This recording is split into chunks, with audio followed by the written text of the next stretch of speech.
Хотите окунуться в яркие краски дикой природы? Подружиться с туканом? Погладить малыша Гиббона? Спешите! Выставка «Мир обезьян и попугаев» в Национальном музее. В эфире канала «Новый век», выпуск новостей. Меня зовут Анастасия Маслова. Здравствуйте.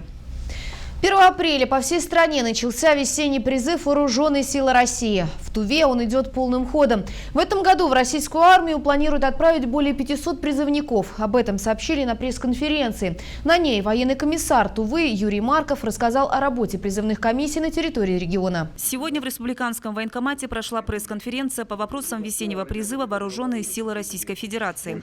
Тува нынешней весной в российскую армию планирует отправить около 600 призывников. Первую отправку мы планируем где-то в районе 19 апреля. Планируем, если нам округ утвердит, то будет где-то так. По словам военного комиссара республики Юрия Маркова, уроженцы Тувы служат сегодня практически во всех видах вооруженных сил, в подразделениях, расположенных в различных точках страны, от Владивостока до Калининграда. И служат, как правило, неплохо, о чем свидетельствуют положительные отзывы командования воинских частей. В этом году акцент для призывников из Тувы в большей степени делается на западную часть страны.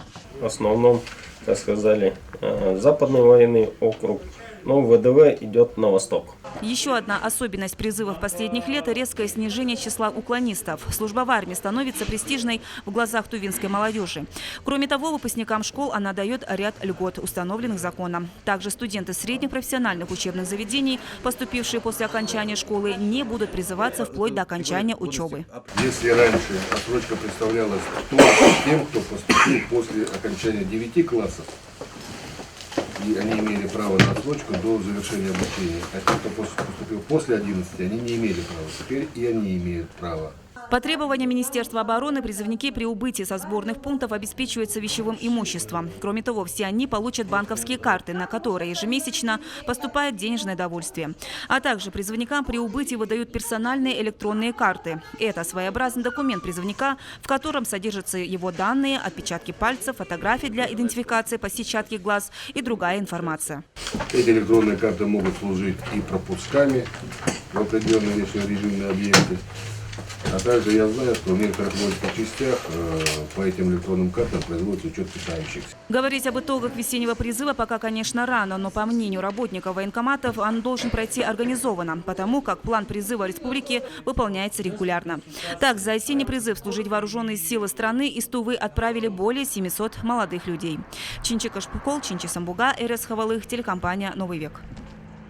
Социальный блок правительства требует перезагрузки. Об этом заявил глава региона Шалбан Караул на встрече с министрами образования и науки, труда и социальной политики, культуры, спорта и молодежной политики, руководителями ведомств образовательных и других учреждений. Глава региона в ходе разговора обозначил, что ждет нового импульса в развитии соцблока. Такая задача поставлена Шалбану Хапуе, который теперь будет курировать социальное направление в качестве заместителя председателя правительства Республики Тува. По словам Шалбана Караула, сегодняшнее положение дел не устраивает. Нужен новый виток в развитии социального блока. Очень бы хотел, чтобы у нас, у руководителей, первая задача это была связана с кадровой политикой.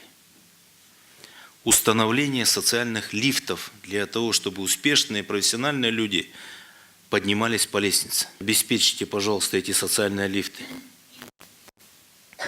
Установите, пожалуйста, мотивацию для всех ваших подчиненных лиц на то, чтобы более результативные, успешные, чтобы они имели возможность получать большую зарплату, иметь больший статус, соответствующий его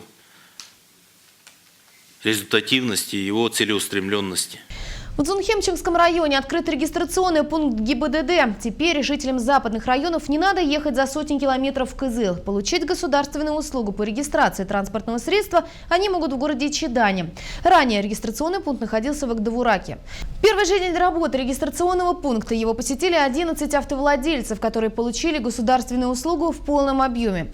Регистрационный пункт размещен в Чидане, вблизи административного здания межмуниципального отдела МВД России Дзунхемчикский. Получить государственную услугу по регистрации транспортного средства граждане могут во вторник и среду с половины 9 утра до 8 часов вечера. С четверга по субботу пункт работает до половины 6 вечера.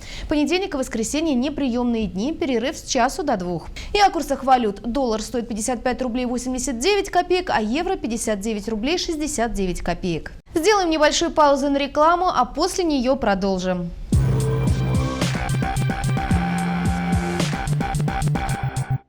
Устали от серой зимы? Мы раскрасим вашу жизнь яркими красками. Муниципальный жилищный фонд города Абакана объявляет акцию на готовые квартиры по адресам Крылова 85 и Жукова 89. Стоимость квадратного метра от 33 тысяч рублей. Купить квартиру реально. Главное, не упустите момент. Предложение ограничено. Пластиковые окна всем. 2,47,47. Город окон. Превосходный выбор композиции из цветов для любого повода, гелевые шары, цветы в коробках и другие товары для праздника вы найдете в студии цветов и подарков «Прованс». Центр ремонта «Раликс Кар» качественно проведет комплексную диагностику, ремонт и регулировку, развал схождения вашего автомобиля. Работает подбор и продажа запчастей. «Раликс Кар». Мы создаем автокомфорт. Кичилуола 3/1.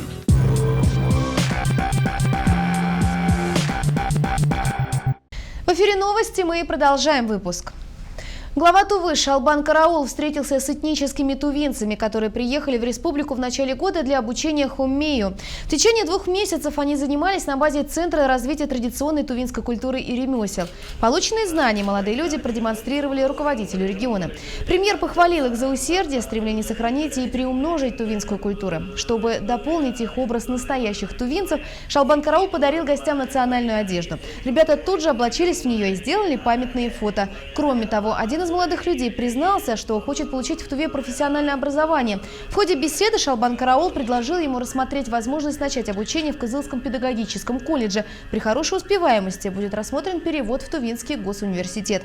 Отмечу, что этнические тувинцы проживают в автономном районе Китая. Общая численность около 2500 человек.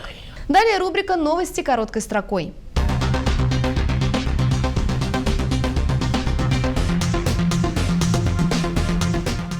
В Кызыле 18 и 19 апреля пройдет семинар «Инновационные технологии в животноводстве и растениеводстве как инструмент повышения эффективности хозяйственной деятельности субъектов агропромышленного комплекса Республики Тыва», в котором примут участие председатель администрации муниципальных образований, сельских поселений, специалисты управления сельского хозяйства муниципальных образований, главы КФК, СПК, МУП и специалисты ветеринарной службы районов.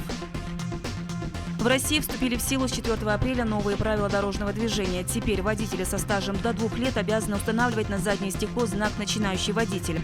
Им запрещено буксировать другой автомобиль на тросе. Красным треугольником в желтой рамке должны обозначаться транспортные средства, не способные двигаться быстрее 30 км в час. Обязанность обзавестись знаком действует также для глухих водителей. Желтый круг с 3 черными точками.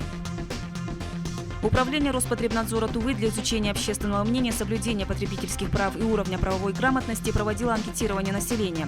Всего было опрошено свыше 1500 человек в возрасте от 25 до 30 лет. По оценке специалистов, 45% респондентов обладают достаточными знаниями для решения финансовых вопросов, а больше половины жителей Тувы оказались финансово неграмотными. В целях предупреждения возможных чрезвычайных ситуаций, связанных с паводковыми явлениями и угрозой потопления, с 3 апреля распоряжением администрации Судхольского района на территории района введен режим повышенной готовности. 5 апреля на территории Дзунхемческого района был отменен режим ЧС и также введен режим повышенной готовности. Парадный расчет юноармейцев впервые примет участие в Параде Победы на Красной площади 9 мая. Сейчас юноармейцы готовятся к прохождению по главной площади страны, оттачивают мастерство парадного шага. Кроме юноармейцев, впервые в параде примут участие военнослужащие 61-й отдельной бригады морской пехоты береговых войск Северного флота. Напомним, юнармия была создана по инициативе министра обороны России Сергея Шойгу. Идею поддержал президент Владимир Путин.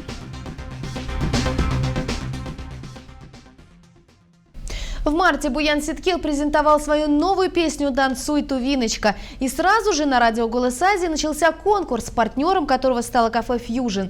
Участникам необходимо было станцевать под зажигательную композицию, заснять это на камеру, выложить видео в сеть под хэштегом «Танцуй, Тувиночка». Итоги уже подведены. Подарком для победительницы стал вкусный ужин от партнера. Партнером увлекательного конкурса, в котором поспешили принять участие многие кызылчане, стало кафе «Фьюжн». Подарком от Буяна Ситкила стал невероятно вкусный ужин в завораживающей обстановке кафе. Кафе «Фьюжн» постоянно становится партнером игр и интерактивов, проводимых радиостанцией «Голос Азии». Так что призываем вас участвовать в этих играх, побеждать. Также приходите к нам в кафе в гости.